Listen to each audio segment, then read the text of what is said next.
pour illustrer la compassion. Mais je crois que j'ai quand même une petite vidéo qui peut peut-être un peu à côté, mais elle va peut-être nous aider. Je ne sais pas si on est prêt, c'est juste, des fois on est compassionné, mais on ne fait pas toujours la bonne chose. C'est petit comme ça, on ne peut pas le faire plus grand.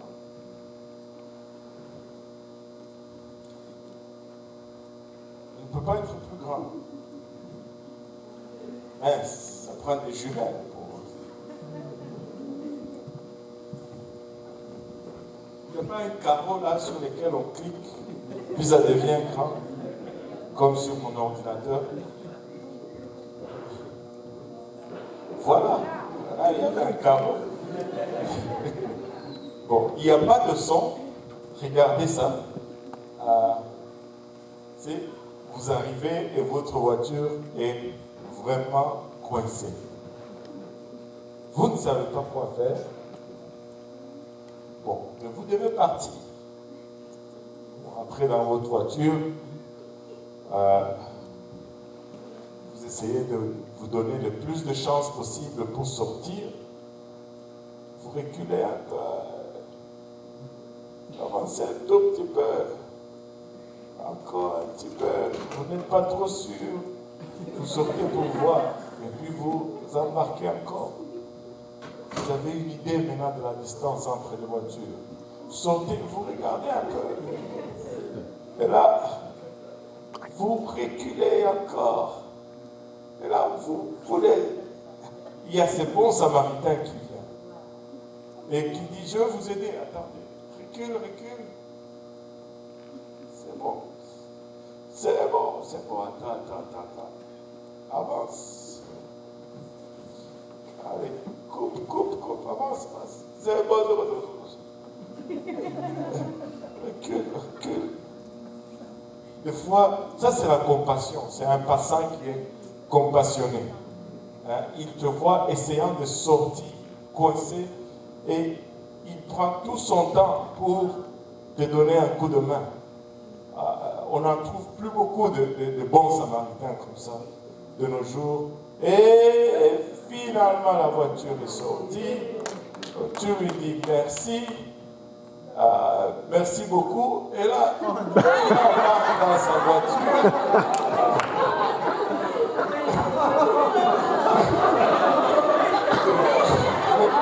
Et il part.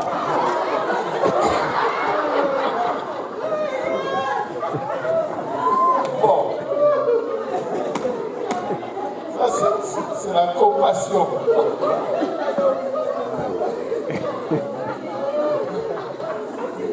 Wow.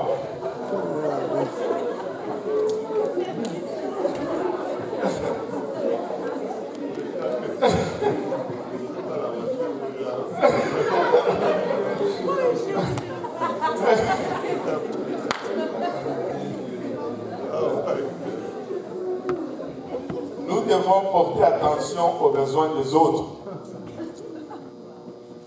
Mais nous devons vraiment faire pour les aider. Amen. Et non juste le faire pour paraître. Amen. Amen. Ça a paru très bien, mais il aurait pu faire pour l'aider sans que ça soit aussi dramatique ou ça soit aussi... Alléluia. J'ai pensé partager ça avec vous.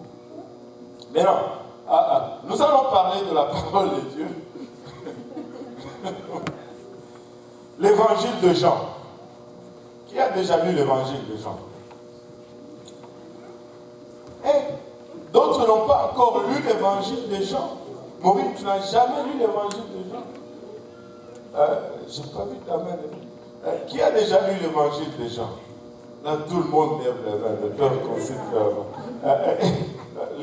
l'évangile de Jean est unique.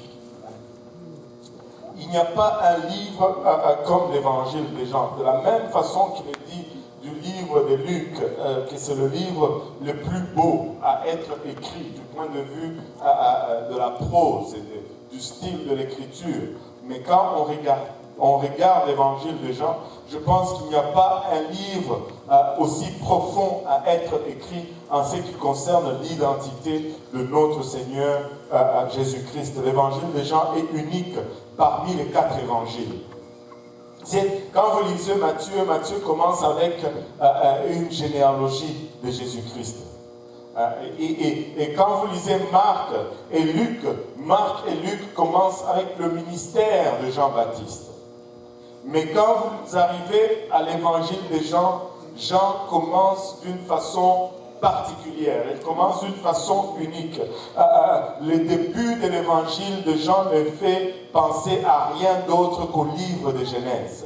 Il ne nous fait penser à rien d'autre qu'au commencement. Au fait, en faisant ainsi, il le fait exprès pour ramener Jésus-Christ vraiment à la première place. Jean écrit, c'est lui qui a écrit plus tard que toutes les autres évangélistes, si on peut utiliser ces termes d'une façon un peu abusive.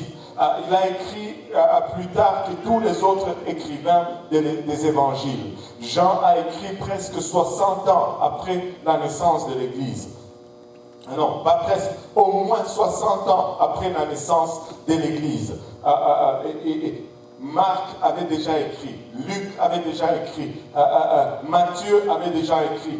Même lui-même, Jean, il aurait déjà écrit le livre d'Apocalypse. Mais 60 ans plus tard, 60 ans après la naissance de l'Église, il commence à écrire l'évangile de Jean. Qu'est-ce qui a motivé Jean à écrire cet évangile? Maintenant, il commence par dire au commencement était la parole, et la parole était avec Dieu, et la parole était Dieu. Dès l'ouverture de ces écritures, on peut voir directement que Jean écrit pour un but, et le seul but pour lequel Jean écrit, c'était de présenter Jésus-Christ dans sa divinité. Jean, c'est vraiment l'évangéliste, ou l'écrivain des évangiles, qui a pour mission de nous présenter Jésus-Christ comme étant Dieu manifesté dans la chair. Jean présente Jésus-Christ pour ce que Jésus dit exactement qu'il est. Il est le seul et l'unique vrai Dieu manifesté dans un corps de chair. Matthieu a écrit pour parler aux Juifs.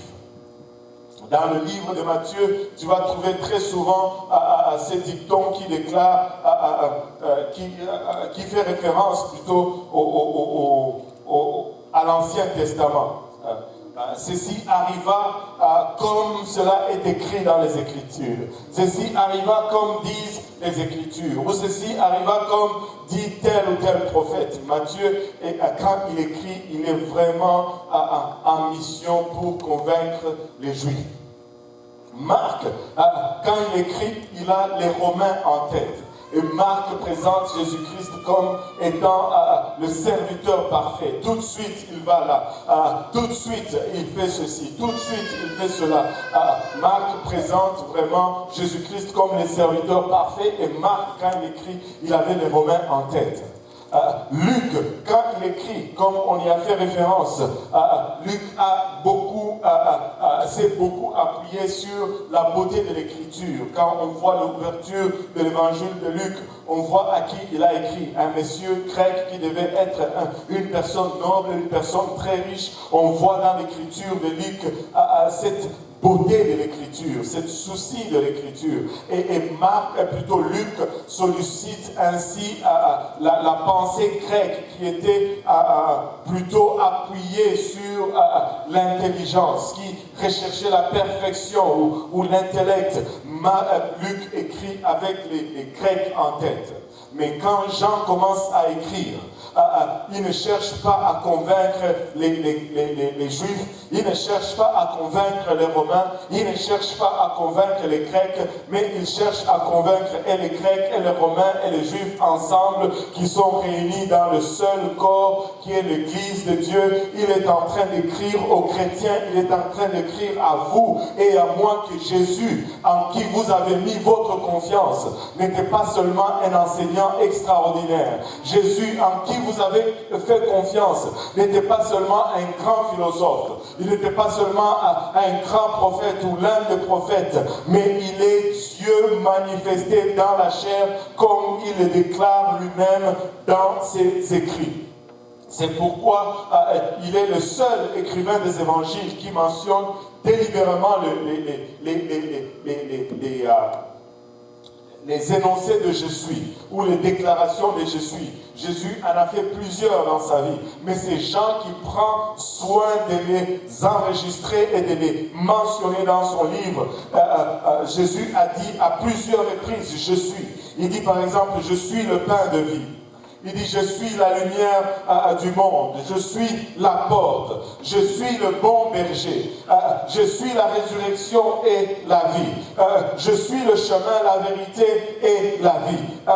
Ce n'est peut-être pas visible quand on se parle comme ça en français ou en swahili ou en créole. Comment on dit le je suis en créole? Moi-même. Moi-même, comment on dit pain de vie?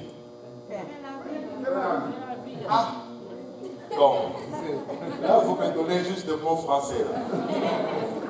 Moi-même pain via, ou moi-même porte là, ou moi-même chemin,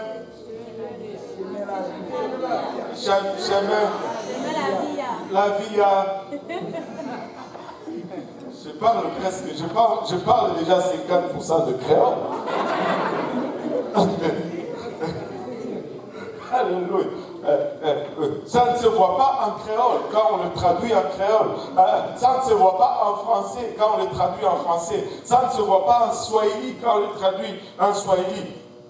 Ce n'est pas visible, mais quand on le regarde dans les langues anciennes où ça a été écrit, ça saute aux yeux, ça devient visible. C'est ego eimi.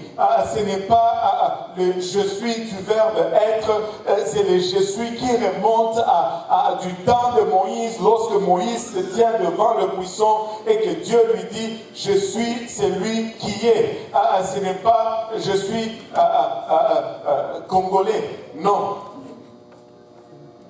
ce n'est pas cela.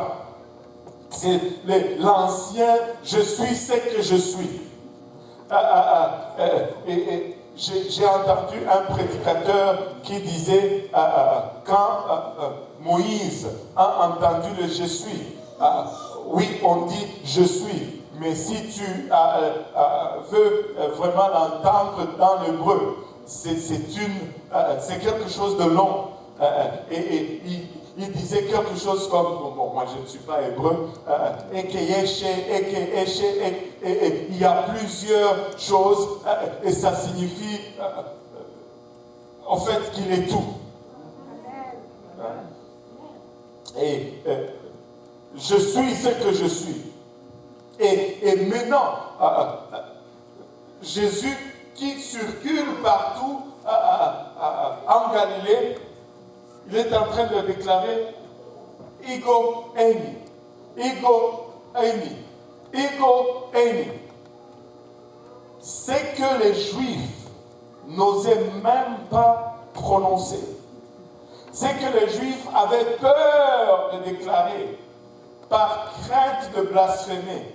Ils commencent à l'utiliser casuellement comme ça, comme si c'était son nom commun. C'est comme si,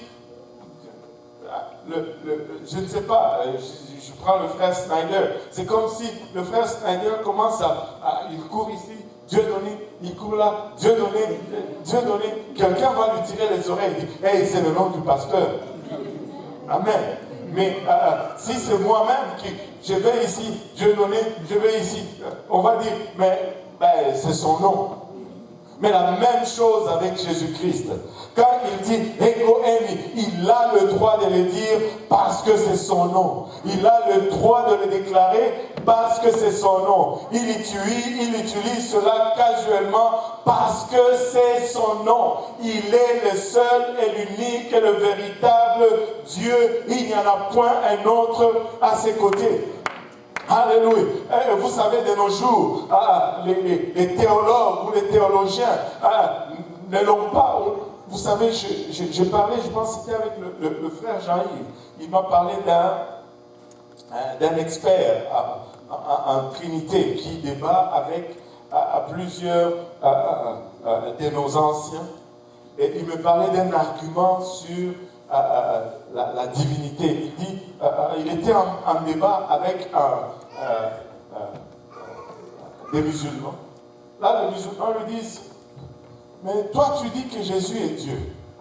Comment est-ce que lorsqu'on lui demande, c'est quand la date de ton retour, ou le jour de ton avènement, il dit que je ne connais pas, seul le Père connaît. S'il est Dieu, comment est-ce qu'il peut dire qu'il ne connaît pas? Et là, les spécialistes trinitaires lui disent, ça c'était un voile temporaire. Qu'il a été voilé temporairement. Mais si ton Dieu peut être voilé temporairement, j'espère que ce n'est pas le moment où tu es mal pris. J'espère que ce n'est pas le moment où tu es dans une crise ou dans une situation difficile. Boum, et là, il est voilé temporairement. Je ne peux pas servir un Dieu qui est voilé temporairement. Mais non, je sais que cette question vous fait peur. À qui est-ce que cette question fait peur aujourd'hui? Il ne connaît pas le jour de sa venue. Qu'est-ce que tu vas répondre? Les unicitaires ont peur. Oui, Morgan ose aller à l'attaque. Je veux dire que c'est parce que Jésus était 100% homme et 100% Dieu, donc des fois il répondait comme 100% Dieu et des fois il répondait comme 100% homme.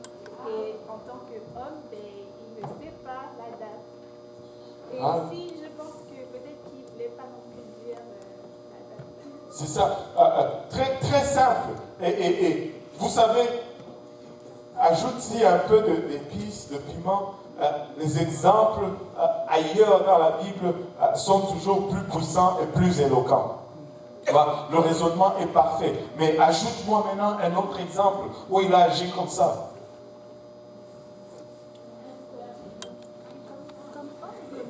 Allô? Il a agi comme Dieu quand il a pardonné les péchés. Il a agi comme homme quand il s'est reposé dans la barque. Quand il se repose, tu sais, quand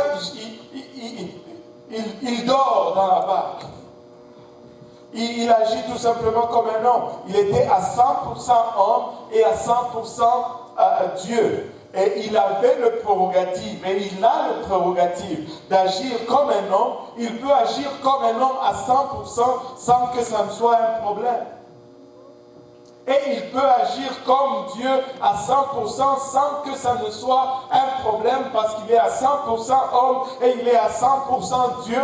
Mais l'humanité, c'est seulement la chair, mais l'esprit qui a habité dans cette chair, c'est à 100% l'esprit de Dieu. Ce n'est pas l'esprit du Fils de Dieu parce que le Fils là-dedans, c'est la chair et non l'esprit.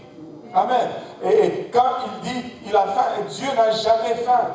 Mais comme homme, il peut avoir faim parce qu'il est à 100% homme. Et il y a une raison pourquoi il devait être à 100% homme. Parce qu'il devait racheter des hommes qui, eux, étaient à 100% des hommes. S'il n'était pas de la même nature que nous, il n'allait pas pouvoir nous racheter. Parce qu'ils allaient nous montrer comment vaincre les péchés dans un corps que nous n'avons pas. Alléluia. Frère Serge, tu oublies ton assistant. Alléluia. Gloire au nom de Jésus. Alléluia. Et donc, il ne pouvait pas nous vaincre les péchés dans un corps il était à 100% homme et à 100% chair. Les théologiens passent à côté. Les soi-disant experts de la divinité de nos temps ou de nos jours passent à côté. ils échouent complètement de les voir. Les dénominations aujourd'hui, plusieurs dénominations passent à côté. J'ai entendu aujourd'hui, le pasteur m'a parlé d'un terme que je n'ai jamais entendu nulle part ailleurs. J'ai déjà entendu coexistant, coégal, mais aujourd'hui j'ai entendu co-créateur. Co-créateur. Vous savez qu'est-ce que ça veut dire co-créateur? Ça veut dire quelqu'un avec qui on a créé ensemble. Or, Dieu dit, seul j'ai créé la terre. Il dit seul. Toute seule. Co-créateur. Wow.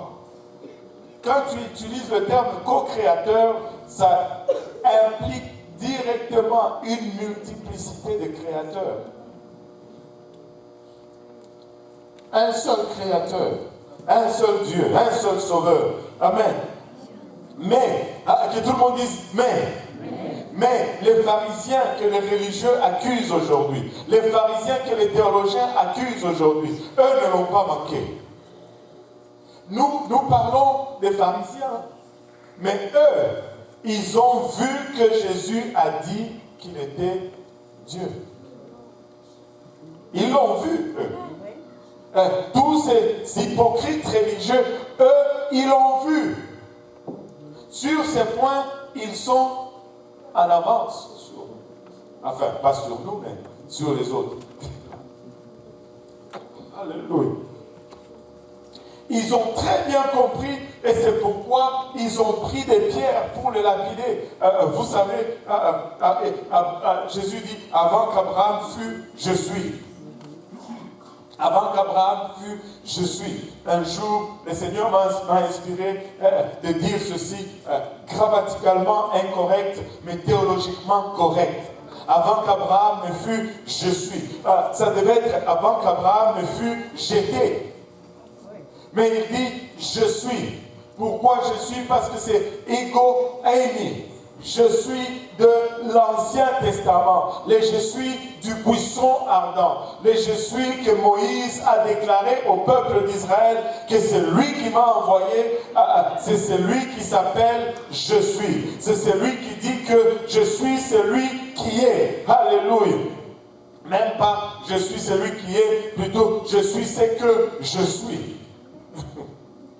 Alléluia.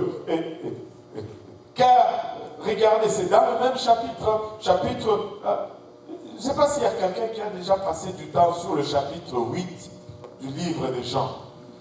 C'est puissant ce chapitre-là. C'est fort ce chapitre-là. Il dit, car si vous ne croyez pas que je suis, vous mourrez dans vos péchés. Je crois que c'est le verset 24 ou quelque part par là. Car si vous ne croyez pas que je suis, vous mourrez dans vos péchés. Waouh! Car si vous ne croyez pas que je suis, quoi? Tu es quoi? Alléluia. Quand vous auriez élevé le Fils de l'homme, alors vous connaîtrez ce que je suis. Aïe, aïe, aïe. Mets-moi un peu le chapitre 8 là. Chapitre 8. C'est là où les pharisiens amènent, je crois, commence à partir de verset 1. Jésus s'est rendu à la montagne des Oliviers, et puis, mais dès le matin, il alla de nouveau dans le temple, et tout le peuple vint à lui, s'étant assis, il enseignait. Et alors les scribes et les pharisiens amenèrent une femme surprise en adultère. Bizarrement, ils ont seulement amené la femme, on ne sait pas où se trouvait l'homme avec lui. Bon, la plaçant au milieu du peuple et dire à Jésus, Maître, cette femme a été surprise en flagrant délit d'adultère. Moïse dans la loi nous a ordonné de lapider telle de telle femme. Toi, donc, qui dis-tu? Il disait cela pour le prouver, bien sûr, afin de pouvoir l'accuser. Et c'est ça. Mais Jésus s'étant baissé, écrivait avec le doigt sur la terre. On ne sait pas qu'est-ce que le Seigneur écrivait. Mais il écrivait avec le doigt sur la terre. un de nos anciens a suggéré que probablement il était en train d'écrire à tous leurs péchés. Il écrit le nom, il met 2 points, tarara, tarara, tarara. Il écrit le nom, il met 2 points, tarara. Et comme il continuait à l'interroger, il se releva et leur dit, non, tu es allé trop vite. Oui, là, le verset 6. Il disait cela pour le prouver, mais Jésus s'étant baissé, écrivait avec le doigt sur la terre. Et comme il continuait à l'interroger, il se releva et leur dit que celui de vous qui est sans péché jette le premier la pierre contre elle. Et chacun pouvait voir son péché à terre. Et là, toutes les pierres sont tombées. Et lui, il a continué à écrire. Parce que s'il commence à écrire nos péchés, il peut écrire toute la journée. Et ça ne va pas finir. Et au verset 9, quand ils entendirent cela, accusés par leur conscience, ils se retirèrent un à un, depuis le plus âgé jusqu'au dernier. Jésus resta seul avec la femme qui était là au milieu. Alors, s'étant relevé, ne voyant plus que la femme, Jésus lui dit, « Femme, où sont ceux qui t'accusaient? Personne n'a-t-il condamné ?» Et la femme lui dit, Jésus leur elle répondit, « Non, Seigneur. » Et Jésus lui dit, s'il n'y a personne pour te condamner, moi non plus, va-t'en et ne pêche plus. Jésus leur parla de nouveau et dit, « Je suis la lumière du monde. Celui qui me suit ne marchera pas dans les ténèbres, mais il aura la lumière de la vie. » Là-dessus, les pharisiens lui dirent, « Tu rends témoignage de toi-même. Ton témoignage n'est pas vrai. Tu déclares ce que tu es toi-même. Donc, ton témoignage n'est pas vrai. » Jésus leur répondit, « Quoique je rende témoignage de moi-même, mon témoignage est vrai. Car je sais d'où je suis venu et je vais, mais vous ne savez d'où je viens ni où je vais. Et vous jugez selon la chair, moi je ne juge personne. Et si je juge, mon jugement est vrai, car je ne suis pas seul, mais le Père qui m'a envoyé est avec moi. Il continue, il est écrit dans votre loi que le témoignage de 2 hommes est vrai. Je rends témoignage de moi-même, et le Père qui m'a envoyé rend témoignage de moi. Il lui dit encore, où est ton Père? Jésus répondit, vous ne connaissez ni moi ni mon Père. Si vous me connaissiez, vous connaîtriez aussi mon Père. Jésus dit ces paroles enseignant dans le temple au lieu où étaient les trésors et personne ne le saisit parce que son heure n'était pas encore venue. Ça semble comme s'il n'y avait pas, quand il est en train d'enseigner cela, ces gens sont en train d'être irrités parce qu'il est en train de se mettre égal à Dieu. Il dit son Père, parce qu'il a déjà déclaré que son Père était Dieu, est en lui, que son Père est avec lui. Jésus leur dit encore, je m'en vais et vous me cherchez et vous me nourrez dans vos péchés. Vous ne pouvez venir où je vais. Et il continue, sur quoi les Juifs disent, c'est Dieu lui-même, puisqu'il dit, vous ne pouvez venir où je vais, toujours dans le naturel. Et il leur dit, vous êtes d'en bas, moi je suis d'en haut. Vous êtes de ce monde, moi je ne suis pas de ce monde. Waouh, ça commence à être intéressant. C'est pourquoi je vous ai dit que vous mourrez dans le péché, car si vous ne croyez pas que je suis, vous mourrez dans vos péchés. Là, il commence à rentrer dans la sauce. Qui es-tu? Lui dirent-ils. Jésus leur répondit, c'est que je vous dis dès le commencement. Depuis le début, je vous dis la même chose. J'ai beaucoup de choses à dire de vous et à juger en vous, mais celui qui m'a envoyé est vrai. Et ce que j'ai entendu de lui, je le dis au monde. Et ils ne comprirent point qu'il leur parlait. Je ne sais pas si vous faites le lien ici. Reviens un peu 2 versets en arrière. Verset 25. Qui es-tu, lui dirent-ils? Jésus leur répondit, c'est que je vous dis dès le commencement. Dès le commencement, je vous dis qui je suis. Et au verset 29, il dit, plutôt 27, ils ne comprirent point qu'il leur parlait du Père. Quand il parle il parle du Père. Nulle part dans ces versets, il parle du Père. Il parle constamment de lui. Je suis d'en haut, vous êtes d'en bas. Quand il dit cela, il parle de lui-même. Mais eux n'ont pas compris que lui-même, c'est le Père. Il est en train de leur parler du Père. Et ils vont encore pousser encore plus loin, le verset 28. Jésus donc leur dit, quand vous aurez élevé le Fils de l'homme, alors vous connaîtrez ce que je suis. Après que vous aurez élevé, après m'avoir fait crucifier, après ma mort et ma résurrection, vous allez vraiment savoir qui je suis et que je ne fais rien de moi-même, mais que je parle selon ce que le Père m'a enseigné. Celui qui m'a envoyé est avec moi. Il ne m'a pas laissé seul parce que je fais toujours ce qui lui est agréable. Comme Jésus parlait ainsi, plusieurs crurent en lui. Et il dit aux Juifs qu'ils avaient cru en lui, si vous demeurez dans ma parole, vous êtes vraiment mes disciples. Et ça, c'est tout le chapitre. Il ne parle que de lui. Et quand on arrive dans les versets 50, c'est lui où il commence à parler d'Abraham. Il dit, vous dites que vous êtes des enfants d'Abraham, mais si vous connaissiez Abraham, vous allez me connaître. Parce qu'Abraham lui-même, il a voulu connaître mon jour. Et lorsqu'il a connu, il a tressailli de joie. Il dit, mais toi, tu n'as même pas 50 ans. Tu dis que toi et Abraham... Et c'est là qu'il leur dit, en vérité, je vous l'ai dit, avant qu'Abraham fût, je suis. Et quand Jésus leur dit, avant qu'Abraham fût, je suis là-dessus, ils ont pris le pierre et ils ont voulu le lapider. Mais ils n'ont pas pu le faire. Pourquoi est-ce qu'ils ont voulu le lapider tout de suite? Parce qu'ils ont compris que quand il dit cela, il dit qu'il est le « je suis » de l'Ancien Testament. Il est en train de dire qu'il est Dieu. Et il a toujours dit de cette façon. Il a prononcé son nom d'une façon légitime. Et le nom de Jésus-Christ est puissant.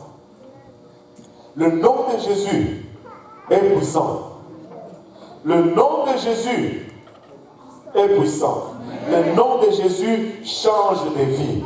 Le nom de Jésus transforme les gens. Le nom de Jésus brise les chaînes. Le nom de Jésus est au-dessus de tout autre nom, au-dessus de toute autre principauté, au-dessus de tout autre esprit. Vous savez, il a prononcé son nom à un puits. Alléluia. Et nous l'avons vu, je pense, le dimanche passé. Il a prononcé son nom à un puits. Et la vie d'une femme sans nom a été complètement transformée. Il a prononcé son nom au cours d'une tempête et un dénommé Pierre a été à mesure de marcher sur des vagues qui étaient en furie. C'est par ces noms-là que ces choses sont arrivées. Il a prononcé son nom dans un jardin à minuit. Et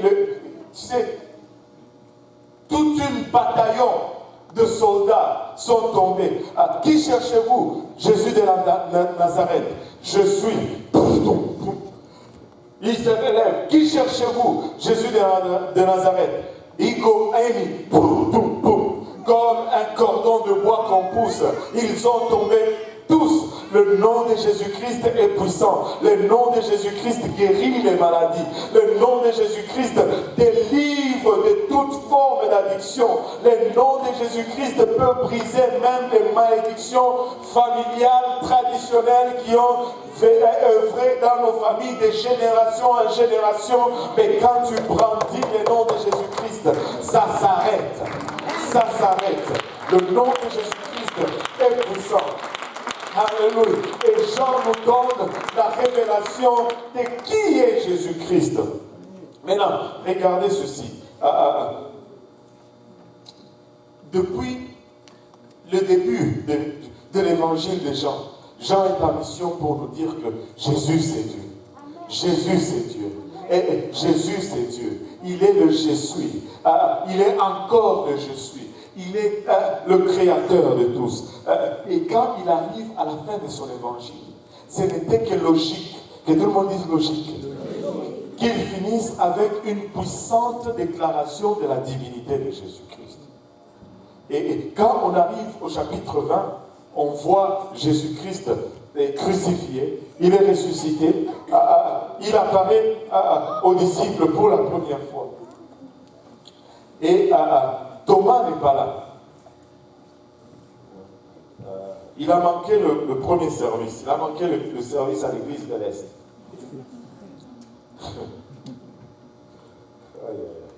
Il ne faut pas manquer de service. Il ne faut pas manquer de service. Je parlais à quelqu'un aujourd'hui.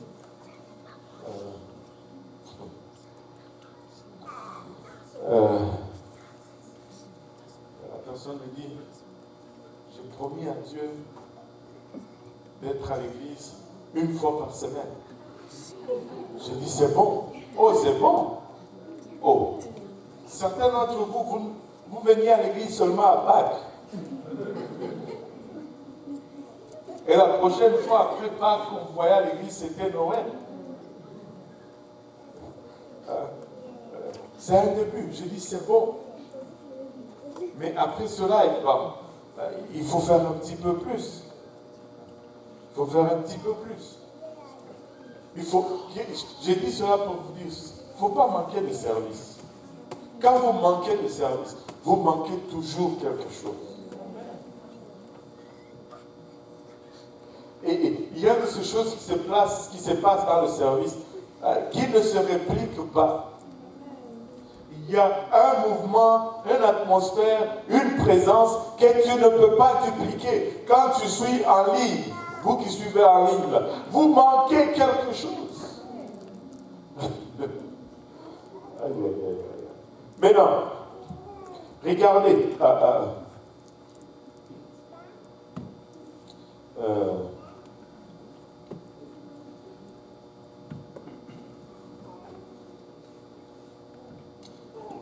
Jean chapitre 20, verset 19. Le soir de ce jour, qui était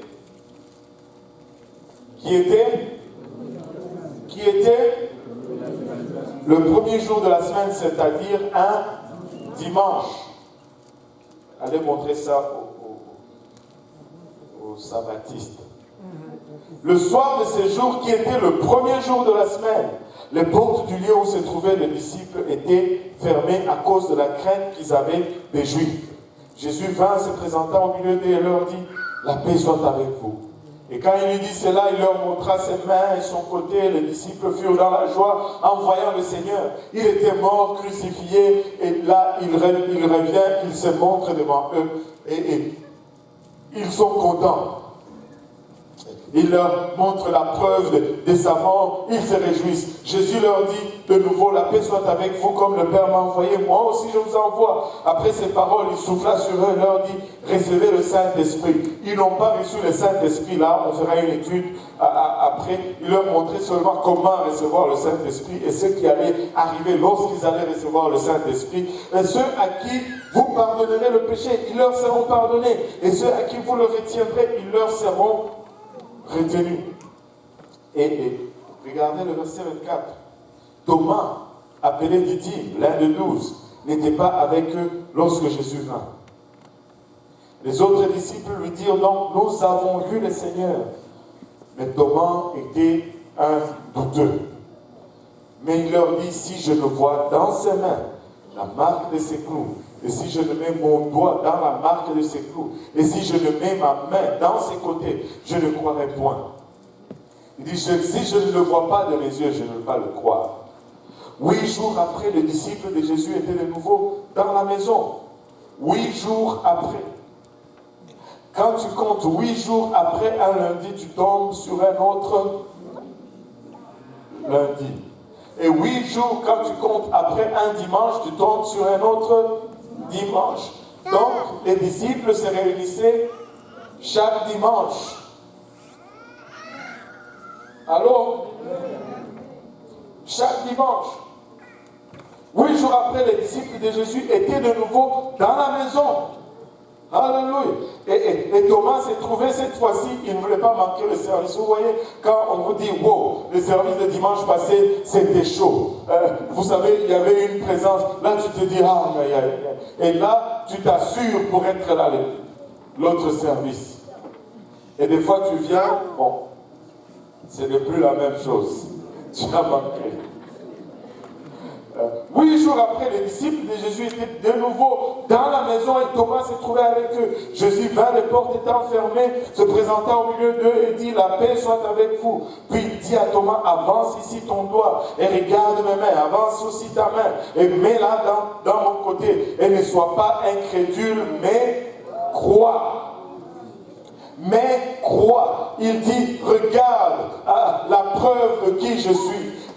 Thomas lui répondit, mon Seigneur est mon Dieu. Thomas lui répondit, mon Seigneur est mon Dieu. C'est Thomas, ces juifs, ces pharisiens le regardent et lui dit devant lui, mon Seigneur. Il appelle Jésus mon Seigneur. Ça peut encore passer, mais il appelle après Jésus mon Dieu. Vous savez, si on les traduit en araméen ou en hébreu, probablement dans la langue dans laquelle Thomas parlait, il allait dire mon Seigneur et mon Jéhovah. Et là, Jésus lui dit, non, blasphème Thomas, je ne suis pas Dieu. Non, pas du tout. Jésus lui dit, parce que tu m'as vu, tu as cru. Tu as cru quoi? Parce que tu m'as vu, tu as cru que je suis Dieu. Lorsque je serai glorifié, vous verrez ce que je suis. Lorsque je serai glorifié, vous verrez ce que je suis. Thomas a compris qu'une blessure mortelle dans le corps d'un simple humain ne peut pas lui permettre de se tenir devant moi et de me parler. Thomas pouvait voir ses mains percées. Thomas pouvait voir ses côtes ouvertes encore. Thomas pouvait voir ce visage encore avec les lacérations de la couronne d'épines qui a été placée sur sa tête. Et physiquement et médicalement, cet homme, s'il était un simple humain, ne pouvait se tenir devant Thomas et avoir une conversation avec lui. Thomas a compris qu'il y avait plus qu'un homme face à lui. Alléluia. Il dit, mon Seigneur et mon Dieu. Et Jésus dit, parce que tu me vois, tu crois que je suis Dieu. Mais laisse-moi te dire, Thomas, il y a des adorateurs qui viendront après toi. Et ceux-là n'auront pas besoin de me voir. Ils vont seulement croire parce que je veux leur dire. Ils vont seulement croire. Et nous avons cette opportunité aujourd'hui d'être plus que Thomas. Nous avons cette opportunité aujourd'hui d'être ceux-là qui n'ont pas vu et qui croyons. Nous avons cette opportunité aujourd'hui d'être heureux. Alléluia. Alléluia. Et Thomas a compris la signification d'une blessure mortelle dans le corps d'un homme. Techniquement, il ne pouvait pas être vivant. Il devait être mort. Et Jean conclut son chapitre qui était au fait la conclusion du livre de Jean. Jean, l'évangile de Jean, Jean l'a écrit après avoir écrit l'Apocalypse. Jean était un disciple comme tous les autres disciples. Il a été témoin de tout ce que Jésus a fait, mais comme tous les autres disciples, après la mort de Jésus, ils ont tous douté, malgré les miracles qu'ils ont vus, malgré la gloire qu'ils ont expérimentée avec lui. Et ils ont vu cet homme être complètement devenir translucide, la lumière passer à travers son corps. Ils ont vu cet homme performer une petite résurrection. Élie et Moïse, chacun qui avait le temps de courir, qui avait amplement de temps pour être complètement décomposé. Mais ils étaient là sur le mont des Oliviers, l'un à côté et l'autre. Ils ont vu toutes ces choses. Ils ont vu Jésus ressusciter des morts. Ils ont vu Jésus multiplier les pains. Ils ont vu Jésus ordonner et la tempête s'est calmée. Ils ont vu Jésus marcher sur les eaux. Il les a même fait marcher sur l'eau. Mais à sa mort, ce n'était plus pareil. Jésus n'était plus là. Il est apparu après la mort.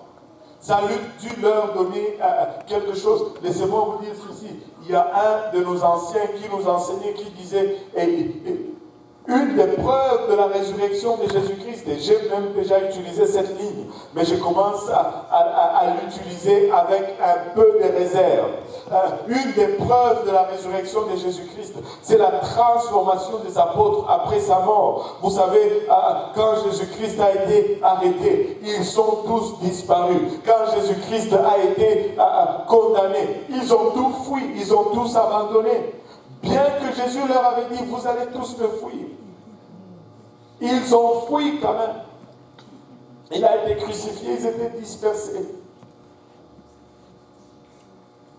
Et je disais, comme je l'avais aussi appris, mais qu'est-ce qui a fait que ces gens qui ont fui puissent devenir radicaux et qu'ils puissent arriver à la place où ils donnent leur vie pour ce Jésus qu'ils ont abandonné dans l'espace de quelques heures?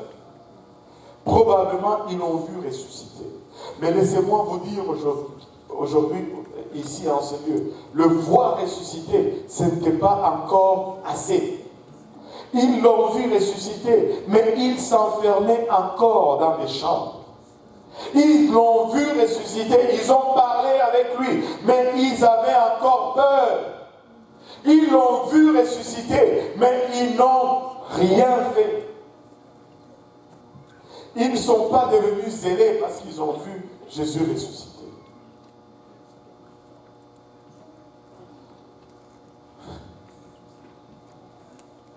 Jean conclut son chapitre en disant, Jésus a fait encore en présence des disciples beaucoup d'autres miracles qui ne sont pas écrits dans ce livre.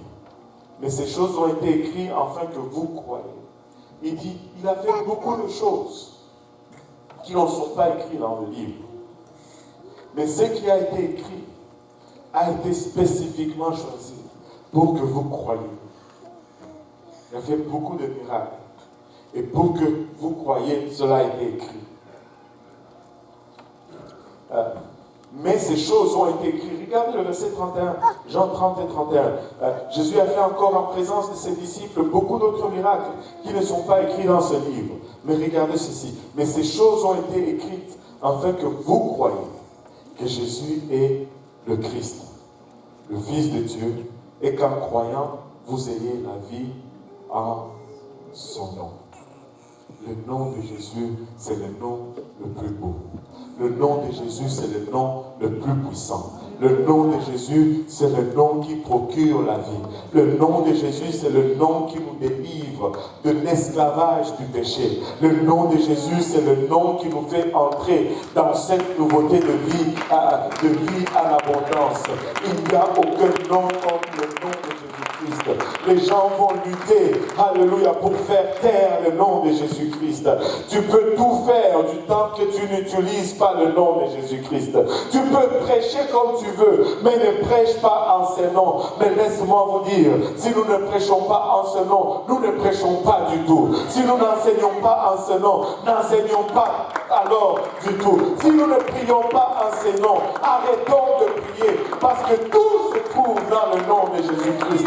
Le nom de Jésus guérit les maladies dans nos corps. Le nom de Jésus-Christ pourvoit à tous nos besoins. Le nom de Jésus-Christ nous protège contre toute attaque.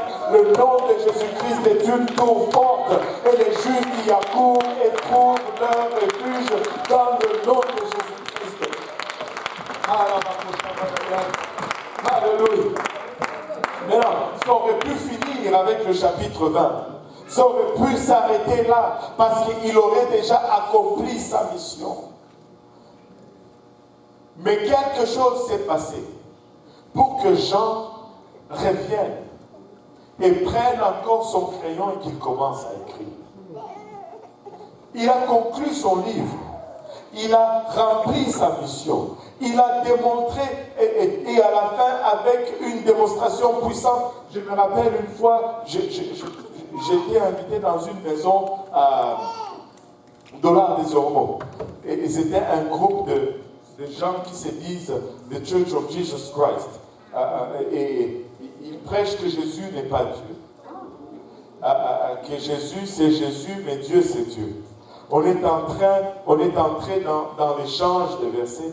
Je leur ai dit, mais Jésus dit, il est l'alpha et il est l'oméga, il est le premier et le dernier. Dieu dit aussi qu'il est l'alpha et l'oméga, il est le premier et le dernier. Avons-nous deux premiers? Vous savez, ils m'ont dit ceci. Ils m'ont dit, oui, que le premier de Jésus est au fait à l'intérieur du premier de Dieu. C'est comme Jésus, Dieu est premier ici, mais Jésus est premier après Dieu. Bon, par votre réaction, je peux voir que vous n'êtes pas d'accord. Et puis, j'ai commencé à leur parler de Thomas. Moi, je pense que c'est une des déclarations de divinité la plus puissante dans la Bible. Thomas qui voit le Seigneur Jésus-Christ et il dit, mon Seigneur est mon Dieu. Et Jésus ne le réprimande pas, mais Jésus confirme. Il dit, parce que tu as vu, tu as cru. Tu as cru quoi? Tu as cru ce que tu viens de déclarer. Amen. Mon Seigneur est mon Dieu. Parce que tu as vu et tu as cru. Mais heureux ceux qui viennent et qui vont croire sans voir. Et Thomas, face à Jésus, il dit, mon Seigneur est mon Dieu. Je dis à ces gens, mais qu'est-ce qui se passe ici? Thomas dit à Jésus, tu es mon Seigneur et tu es mon Dieu. Et Jésus l'approuve. Qu'est-ce que vous allez dire de cela? Et vous savez ce qu'ils m'ont dit? Oh, ça c'était un juron. Il dit, c'est comme quelqu'un qui dit, oh my God.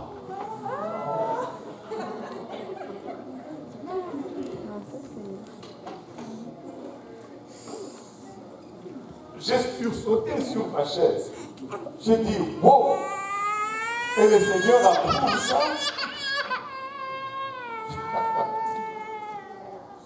Et le Seigneur approuve ça. Vous savez. Et donc, Jean pouvait finir là. Mais il ajoute un autre chapitre. Il ajoute le chapitre 21. Et le chapitre 21 devient intriguant dans ce sens qu'il avait déjà fini son travail. Mais quelque chose s'est passé pour que Pierre, je vais le finir tous, pour que Jean reprenne le crayon. Et il commence encore à écrire. Mais qu'est-ce qui s'est passé dans le chapitre 21? Regardons un peu ce qui s'est passé dans le chapitre 21. Après cela, Jésus se montra encore aux disciples sur le bord de la mer de Tibériade. Et voici de quelle manière il se montra. Waouh! Il avait déjà fini. Mais il est sorti de sa retraite pour ajouter un chapitre. Simon-Pierre, Thomas, appelé Didyme, Nathanaël de Cana, en Galilée, le fils de Zébédée, et deux autres disciples de Jésus étaient ensemble. Vous savez, ils se tenaient ensemble. Ils avaient les mêmes promesses. Ils ont vu le même Seigneur qui leur a fait les mêmes promesses. Ils se tenaient ensemble. C'est bon que de se tenir ensemble. Amen. Alléluia. Et là, au verset 3, Simon-Pierre leur dit, je vais pêcher. Ils lui dirent, bon, nous allons aussi avec toi. Ils sortirent et montèrent dans une barque, et cette nuit-là, ils ne prirent à rien. Aussi on est au Québec. On va dire, ils prirent à rien. Le matin était venu, Jésus se trouva sur le rivage. Mais les disciples ne savaient pas que c'était Jésus. Jésus leur dit, enfants, n'avez-vous rien à manger? Ils lui répondirent, non. Il leur dit, jetez le filet du côté droit de la barque et vous trouverez. Ils le jetèrent donc et ils ne pouvaient plus le retirer à cause de la grande quantité de poissons. Maintenant, pourquoi ce chapitre devient si important? Pour que Jean l'ajoute après avoir fait la conclusion de ce livre. Je veux parler peut-être à quelqu'un ici. Peut-être que je ne parle pas à quelqu'un, peut-être c'est à moi-même que je suis en train de parler. Mais laisse-moi dire ceci. Quand Pierre dit « je vais pécher », il n'est pas en train de dire que bon, c'est vendredi et que je n'ai rien à faire, je vais juste pécher pour le plaisir. Ce n'est pas le même la même sorte de pêche que le pasteur Serge va faire avec ses enfants. Ce n'est pas ce genre de pêche que tu dis à ton fils, ok, après-demain, on va aller pêcher. Où tu vas et tu rentres dans ta boîte à rien. Vous vous rappelez la boîte à rien? Tu es là, tu jettes la ligne, rien ne se passe et tu es content. Bien que les hommes apprennent le plaisir ensemble. Est-ce qu'il y a des femmes qui aiment la pêche? Vous avez aussi des boîtes à rien. Alléluia. Je me rappelle un jour, je suis allé avec le pasteur Pablo et on a pris mes enfants, on est allé à la pêche, on est sorti de la ville, on est allé quelque part vers l'Ontario là. On est entré, on est allé pêcher, on a loué une barque, c'est dans un parc, j'ai oublié le nom là, on a loué une barque, on a fait le tour, on est allé, on a lancé des filets, rien. On a fait de belles photos, on a fait de belles vidéos, on a chargé des places, on a essayé de pêcher, rien. Et puis on est allé sur une petite île, on est sorti, on a fait l'explorateur, on a fait des vidéos, on a fait de belles photos encore. On est rentré dans la barque, on a essayé de pêcher, rien. Et on s'est déplacé encore. Et là, on est passé à travers un grand bateau, un bateau vraiment, une espèce de yacht. Et là, le monsieur et sa famille qui étaient là, ils me demandent, avez-vous pris quelque chose? Nous on dit, rien du tout. Il dit, alors il faut pas, qu'est-ce qu'il a dit? Il ne faut pas effacer le numéro de la pizza dans ton téléphone là. Il faut, quand tu retournes, commande une pizza parce que tu ne peux pas manger de ta pêche. Ce n'était pas ce genre de pêche que quand Pierre dit je vais retourner pêcher. Non. Il est en train de dire j'abandonne. Il est en train de dire je retourne à ce que j'étais avant. Jésus est venu. Nous avons eu de l'espoir. Et puis il est mort. Notre espoir était perdu, mais nous l'avons vu ressusciter. Nous avons encore été enthousiastes, mais jusque-là, nous ne voyons rien. Je retourne à mon activité ancienne. Et ça c'est dans l'espace de 40 jours. 40 jours, Pierre était déjà découragé. 40 jours avant, Pierre voulait déjà retourner à son activité ancienne. 40 jours, les jours passés, ce n'était plus pareil. Jésus n'était pas avec lui, avec eux. Il n'y avait plus de multiplication de pain. Il n'y avait plus de Jésus dans la barque pour dire marche sur l'eau. Cette effervescence du début n'est plus là. Et le Saint-Esprit non plus n'est pas encore là. Pierre dit, on retourne à ce qu'on faisait avant. Laisse-moi dire à quelqu'un ici, on ne retourne pas à ce qu'on faisait avant. On refuse de tomber dans le piège que Pierre a failli tomber. On ne va pas retourner à nos anciennes activités. On refuse de retourner à ce que nous étions avant. Alléluia. Je ne veux pas retourner à ce que je faisais avant. Peut-être que je traverse une période de temps difficile. Peut-être que tu traverses tes 40 jours dans le désert. Mais pour l'amour de Dieu, ne retourne pas à ce que tu étais avant. Peut-être que tu ne vis plus ces sensations, cet engouement qui était là lorsque Jésus t'a retiré pour la première fois de ce monde de pécheurs et qui t'a mis à l'église. Mais ce n'est pas une raison pour retourner à ce que nous étions avant. Peut-être que cet éclat ou cette sensation qui était là au début quand tu as reçu pour la première fois le Saint-Esprit, cet enthousiasme, c'est un peu tu, parce que tu es entré, tu es arrivé à une place où ça commence à être routinier. Mais ne retourne pas.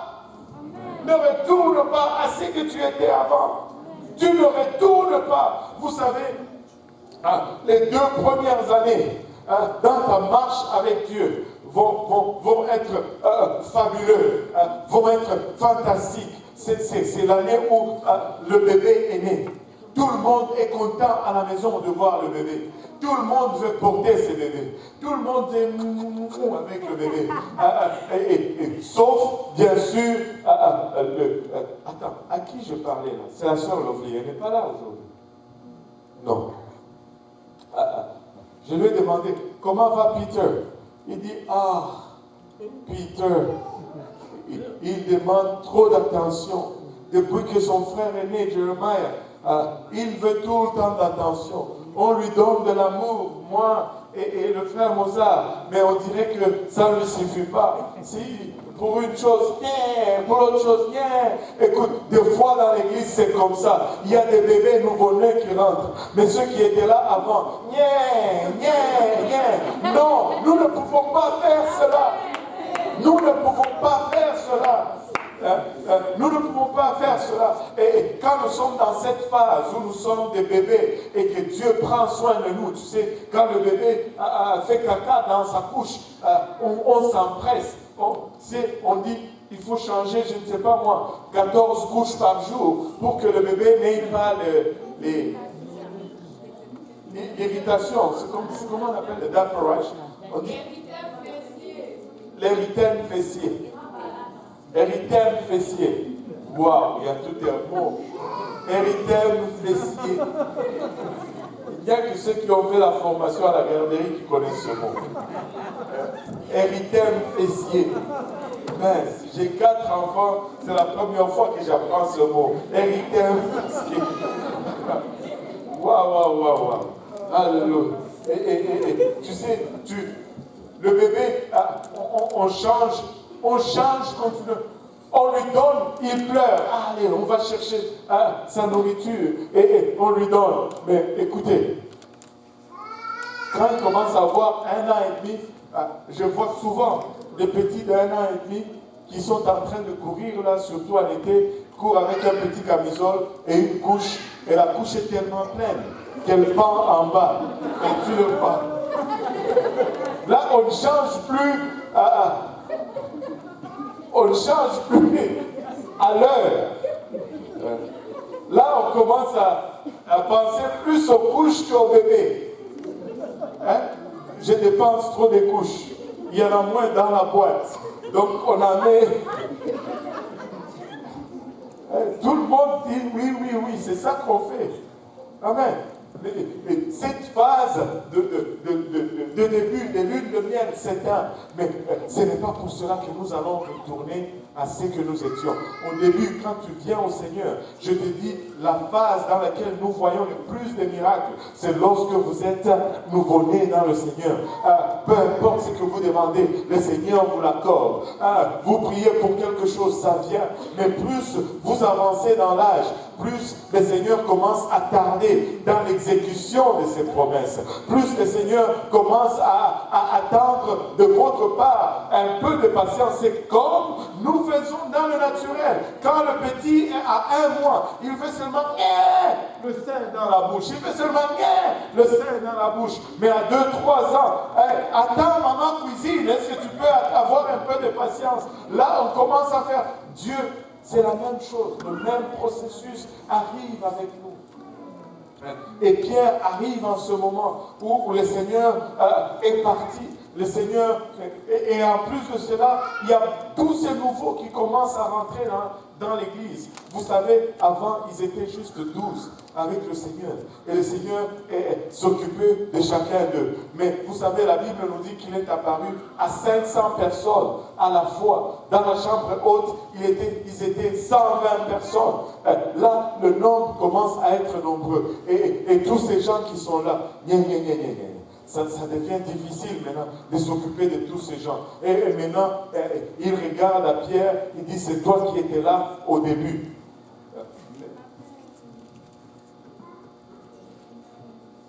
Et Pierre dit, j'en ai assez. Je retourne à la pêche. Je retourne à la pêche. Et laisse-moi te dire aujourd'hui, ce n'est pas le moment de retourner à la pêche. Laisse-moi te dire aujourd'hui, si le Seigneur t'a appelé, c'est pour un moment comme celui-ci.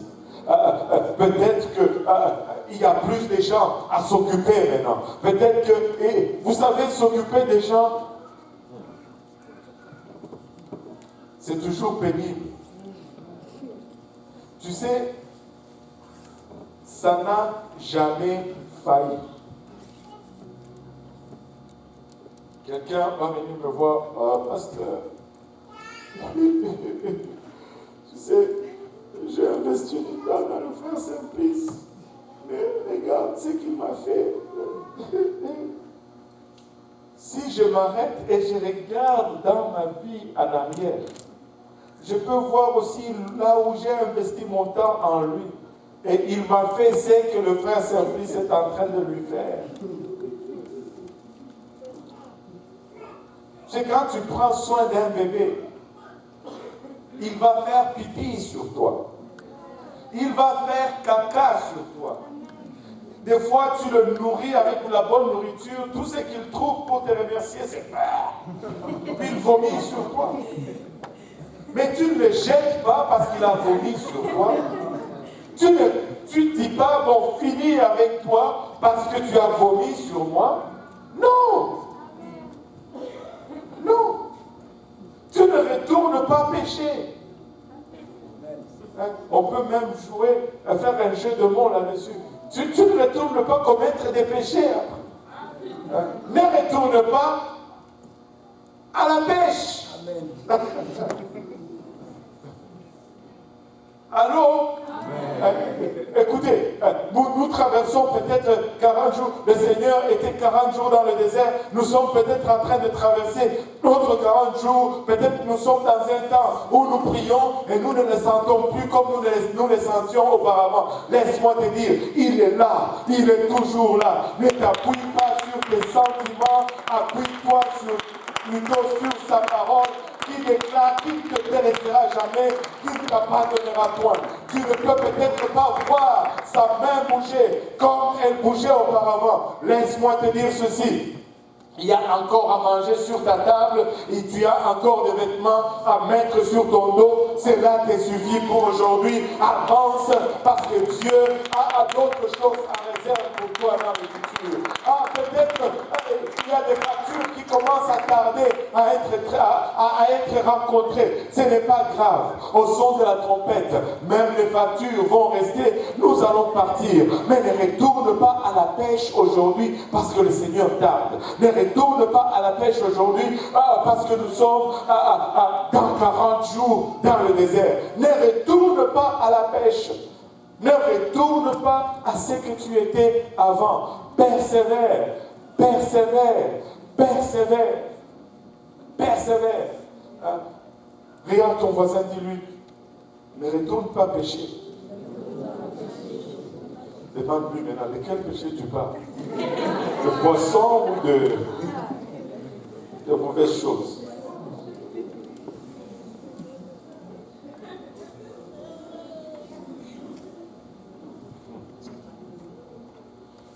Vous savez, quand nous avançons dans notre marche, les choses changent. Et les choses changent parce que Dieu s'attend à ce que nous devenions matures. et que nous passions des émotions à la foi. La foi, ce n'est pas émotionnel. La foi, ce ne sont pas des émotions. Quand nous venons à Dieu, premièrement, nous sommes tous sur les émotions. Et c'est bon pour le départ. Nous ressentons la présence de Dieu. Nous prions et puis nous ressentons cette présence. Et c'est correct, et ce n'est pas mauvais. Et j'aimerais qu'on continue de le ressentir chaque jour. Mais laissez-moi vous dire, il va y arriver des moments où vous n'allez rien ressentir. Je me rappelle, c'était à peu près dans les 2 ans, dans ces eaux-là, après avoir commencé à servir le Seigneur, je suis arrivé à traverser cette zone où tu pries, tu ne ressens rien. Et tu regardes ta vie, peut-être que je n'ai pas jeûné, tu te dis, ok, je fais un jeûne de 7 jours. Tu fais le jeûne de 7 jours. Rien. Et même tu sors du jeûne, c'est comme si ça devient encore pire. Et là, tu te dis, je suis allé voir mon pasteur dans le bureau en haut. Je lui dis, pasteur, j'ai un problème.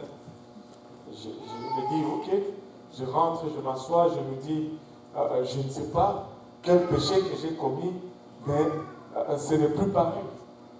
J'ai pris rien. Je jeûne rien. C'est presque, je ne sais pas, 3 mois et demi, 4 mois, je ne ressens plus Dieu. Et j'ai peur. Et le pasteur a juste souri. Et il me dit, tu sais, quand tu grandis dans le Seigneur, des fois, Dieu va te faire traverser ces moments pour que ta foi puisse grandir. Et il me dit ceci, si tu arroses une plante continuellement, ses racines ne vont pas aller dans les profondeurs.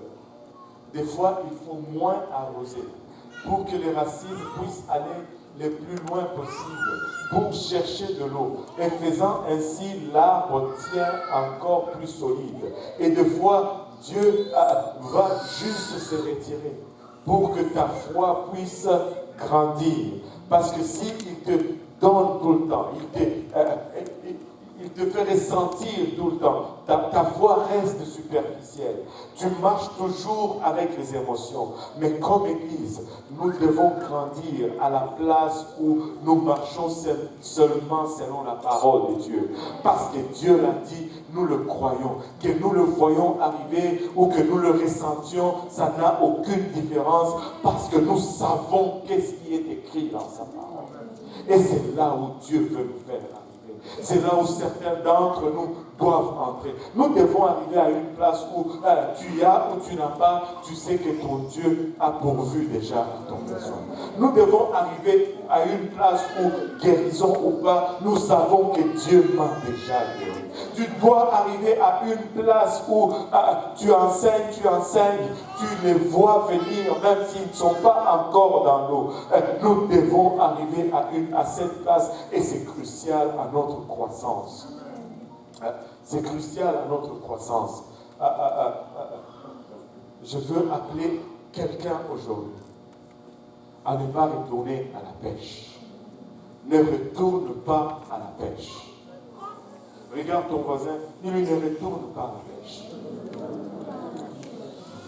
Dieu t'a sorti de l'affaire de pécheur. Ne retourne pas à la pêche. Peu importe ce que tu ressens ou que tu ne te ressens pas. Peu importe ce que Dieu t'a donné ou ne t'a pas donné. Ne retourne pas à la pêche. Dieu est là. Il est là. Il est là. Ne retourne pas à la pêche. Que tu le ressentes ou que tu ne le ressentes pas. Il est là. Tu as prêché. Personne n'est venu à Dieu. Continue de prêcher. Il est là. Tu as prié. Ça a l'air que tes parents ne viennent pas encore. Continue à prier. Il est là. Tu as jeûné, prié. Et tu sais, c'est comme si tes enfants s'éloignent encore et encore. Continue. Il est là. Ne retourne pas à la pêche. Ne retourne pas à la pêche, mais fais ce qui est dit dans la parole que tu dois faire. Continue, peu importe les rapports qui viennent, peu importe la situation que tu lis, ne bronche pas. Continue. Continue. Ne bronche pas. On va arrêter là pour aujourd'hui, mais ne bronche pas. Continue. Ne bronche pas. Continue. Vous savez, je vais conclure en racontant juste une histoire. Des fois, vous devez retourner, vous devez regarder en arrière pour puiser un peu d'énergie pour votre marche continue. Vous savez, je vais vous donner un secret.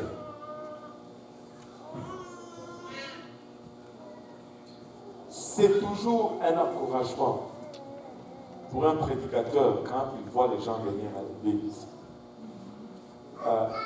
Il y a de ces moments où, comme pasteur ou prédicateur, tu es complètement à terre. Et tu te dis même, qu'est-ce que je vais dire pour encourager les gens? Mais juste en arrivant à l'église, tu vois une personne et c'est tout ce que tu avais besoin pour être encouragé. Tu dis, waouh, elle est venue à l'église ou il est venu à l'église. Waouh, on peut continuer. Il y a une raison. Il y a une raison. Écoutez, tu dis pourquoi tu dis cela? Pour vous culpabiliser un peu. Chaque fois que vous ne venez pas, peut-être que vous privez le prédicateur de l'encouragement. Oh boy. Oh boy, oh boy, oh boy, oh boy, oh boy. Certains pensent que on ne le voit pas quand ils ne sont pas là. Oh, pasteur n'a pas remarqué. Oui, c'est vrai, des fois je ne remarque pas. Des fois ça prend 3-4 jours avant que je ne remarque. Et souvent on remarque. Et dernièrement j'étais en train de me questionner. Tu sais, des fois même au milieu d'un puissant miracle, tu peux être découragé. Tu sais, Élie est monté sur le mont Carmel, il a prié, le feu est tombé sur l'autel, il a tué plus de 800 prophètes de Baal et d'Astarté. Et après, une femme lui dit, je vais te faire ce que tu as fait à 800. Et puis il commence à... Une femme, il a tué 820 personnes. Une femme lui dit, je vais te tuer aussi. Il commence à pleurer. Et il va se cacher dans une grotte. Bouh, je suis tout seul. Le Seigneur lui dit, mais qu'est-ce que tu fais là? Sors de là. Et va travailler. Maintenant, c'est une femme. Il venait de tuer 800 hommes. Et il était découragé. J'étais dans ce moment de découragement. Et là, mon fils a commencé à me raconter une histoire. David m'a raconté une histoire. Il m'a dit, oh papa, et je pense que l'histoire est arrivée, il y a même un petit bout. Et je pense qu'on me l'avait même raconté déjà, mais j'avais oublié. J'avais toutes ces impressions-là. Mais je l'écoutais encore pour la première fois. Et ça m'a rafraîchi. Il dit, oh papa, tu savais ce qui est arrivé à Daniel Mikisha? J'ai dit, qu'est-ce qui lui est arrivé? Il dit, un jour, ils étaient à la maison, ils étaient pressés pour venir à l'église, et je ne sais même pas comment on est rentré dans cette histoire. Il est entré dans la voiture, il avait sa main dans la Bible, pour faire monter je ne sais plus qui, il a mis sa Bible au-dessus de la voiture. Ils sont partis de chez eux à Laval. Ils ont fait l'autoroute, ils sont arrivés ici, ils arrivent à l'école du dimanche, il dit, oh, ma Bible. Et là, il commence à chercher, où est-ce que j'ai laissé ma Bible? Il se souvient qu'il a mis au-dessus de la voiture. Il dit, aïe, ça doit être tombé quelque part. Mais il sort quand même. Il va à la voiture et il regarde au-dessus de la voiture, la Bible est encore. Bon, peut-être c'est juste un rien pour vous. Mais moi,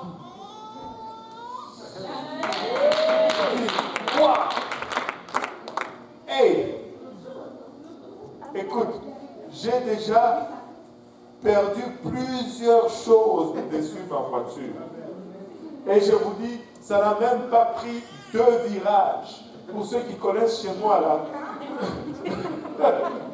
Oui, c'est vrai. Pour ceux qui connaissent chez moi, c'est comme tu sors de chez moi, tu prends le premier coin, avant de prendre le deuxième, j'ai déjà ramassé 2 fois les choses qui sont tombées. Et la plupart de ces choses, déjà les voitures ont roulé dessus. Mais de Laval jusqu'à Saint-Laurent, avec une Bible sur le toit de la voiture, moi je pense qu'il y avait un ange qui avait sa main dessus. Et donc la robe a soufflé, volé dans le vent de la voiture. Et dès que la voiture tourne, l'ange tourne. C'est rien. Mais ça va donner du gaz pour continuer. C'est rien. Mais je me suis dit, oh, il y a un Dieu qui se soucie même de petits détails. C'est rien. Écoute, je ne veux pas retourner à la pêche. Je ne veux pas retourner à la pêche. Je ne veux pas retourner à la pêche. Ne retourne pas à la pêche. Il y a encore un monde à sauver. Il y a encore des gens qui doivent venir à Dieu. Nous avons des membres des familles qui doivent être sauvés. Nous avons des collègues de travail, des amis d'école qui doivent être sauvés. Ne retourne pas à la pêche. C'est peut-être un temps où, entre la Pentecôte et la résurrection, le Seigneur est tantôt là, tantôt n'est pas là, mais ne retourne pas à la pêche. Ne retourne pas à la pêche. En se levant tous ensemble. Ne retourne pas à la pêche. Ne retourne pas à la pêche. Ne sois pas découragé. Vous savez, j'ai appris une chose. Avant tout grand mouvement de réveil, avant une grande récolte, une saison de récolte d'âme, et vous n'êtes peut-être pas observateur en ce qui concerne cela, mais nous suivons cela comme pas possible. Et nous savons, quand nous entrons dans une saison de récolte, et quand nous entrons dans une saison d'affermissement. Et quand, avant la saison de récolte, il y a toujours beaucoup d'opposition. Il y a toujours un moment où tu passes dans une période de sécheresse, où tu te dis, mais qu'est-ce qui arrive? On dirait que tout se dresse contre toi. Que ce soit financièrement, que ce soit les voitures, ou les... On dirait qu'on te frappe de chaque côté. Mais sois sûr que c'est là où c'est proche d'exploser. Et quand tu joues moindrement dans un sport quelconque, plus tu t'approches des buts, plus la défensive change d'aspect. Plus loin tu es des buts, il y a des fréluquets là. Mais quand tu t'approches des buts, là c'est des costauds. Et pour les passer, c'est difficile. Donc quand ça devient difficile, sache une chose, nous sommes proches des buts. Quand ça devient dur, reconnais une chose, que nous sommes prêts à marquer un but. Ne lâche pas, ne retourne pas à la pêche. Alléluia. En élevant nos voix tous ensemble. Oh là là, Seigneur, nous te rendons grâce, Papa, de ton amour, de ta bonté, de ta fidélité. Te remercions, Seigneur, de ce que tu fais, Papa, dans la vie d'un chacun de nous ici présents. Merci, Papa, pour le sang versé. Merci de nous avoir mis sur ce chemin, Seigneur. Nous reconnaissons les saisons, nous reconnaissons, Papa, le mouvement de ta main, Seigneur. Et des fois, nous traversons des zones, Papa, de sécheresse. Des fois, nous traversons des zones où, Papa, nous nous sentons abandonnés, nous nous sentons, pas que nous sommes loin de ta présence, Seigneur. Et dans ce moment-là, Seigneur, c'est là que nous devons encore davantage nous appuyer sur ta parole, Seigneur. C'est là que nous devons encore davantage, Papa, nous appuyer, Père, sur ta parole, éternelle. Père, je viens prier, Papa, que tu fortifies ton Église, que tu fortifies ton peuple. C'est ton Église, Papa, Seigneur. Ces gens que tu t'es acquis au prix de ton sang, Seigneur Jésus-Christ, Papa, élève-toi maintenant au milieu de nous, Seigneur. Papa, il a et souffle, Papa, une fraîche brise de rafraîchissement sur ton peuple, Seigneur. Souffle une fraîche brise, Papa, de ton onction, Papa, et l'enthousiasme sur ton peuple, Seigneur Jésus-Christ, Papa. Papa, renouvelle-nous, Seigneur Jésus-Christ, Papa, il a rachata pour une autre saison. Papa, nous ne voulons pas retourner à la pêche, Seigneur. Nous voulons continuer, Seigneur Jésus-Christ, à ce que tu nous appelles, Seigneur. Une âme à la fois, Seigneur. Papa, une famille à la fois, Seigneur Jésus-Christ. Une ville à la fois, une nation à la fois, Seigneur. Alléluia. Mais aide-nous, Seigneur Jésus-Christ, Papa. Alléluia. Rafraîchis, Papa, notre vision, Seigneur. Rafraîchis notre souffle, Seigneur Jésus-Christ, Papa. Oh, la Mayaki, Tamanahuta, la Bakolo, la Massaka. Nos familles sont encore dans la balance, Seigneur. Papa, notre voisinage est encore dans la balance, Papa. Notre vie est encore dans la balance, Papa. Il y a des nations encore dans la balance, Seigneur Jésus-Christ. Oh, la Mayaki, Tamanahuta, la Bakolo, la Massaka. Nous ne voulons pas prier, Papa, que tu reviennes, Seigneur. Nous voulons prier, Seigneur Jésus-Christ, Papa. Que eux viennent, Seigneur Jésus-Christ. Nous ne voulons pas, Papa, anticiper ton retour, Seigneur. Nous voulons, Papa, précipiter, Papa, le salut de nos bien-aimés, Seigneur Jésus-Christ. Nous voulons, Papa, que tu les attires encore davantage, Père. Alléluia. Oh, dans le nom de Jésus. Dans le nom de Jésus. Juste encore une autre âme, Seigneur. Juste encore une autre famille, Papa. Juste encore une autre église, Père. Juste encore un autre voisinage. Juste encore un autre quartier. Juste encore une autre ville, Papa. Juste encore une autre province, une autre nation, Père. Alléluia. Juste encore une autre âme, Seigneur Jésus-Christ. Oh, en ton nom, Seigneur. En ton nom, Seigneur. En ton nom, Seigneur Jésus-Christ. En ton nom, Seigneur Jésus-Christ. Alléluia. Alléluia. Au nom de Jésus. Au nom de Jésus. Alléluia. Vous savez, si nous ne considérons que notre vie, si nous ne considérons que notre bien-être, si nous ne considérons que notre âme, nous aurions plutôt tendance à prier, Seigneur.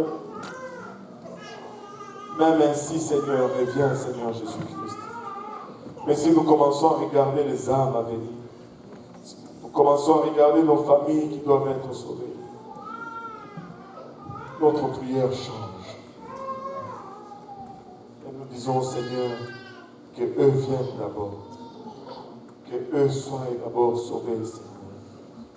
Je suis prêt à endurer encore un autre jour dans ce monde pour qu'une autre âme vienne à toi, Seigneur. Une autre semaine, peut-être pour sauver encore une âme, Seigneur. Retarde ta venue, Seigneur, afin que quelqu'un d'autre puisse venir. Alléluia. C'est pour cela que nous sommes ici.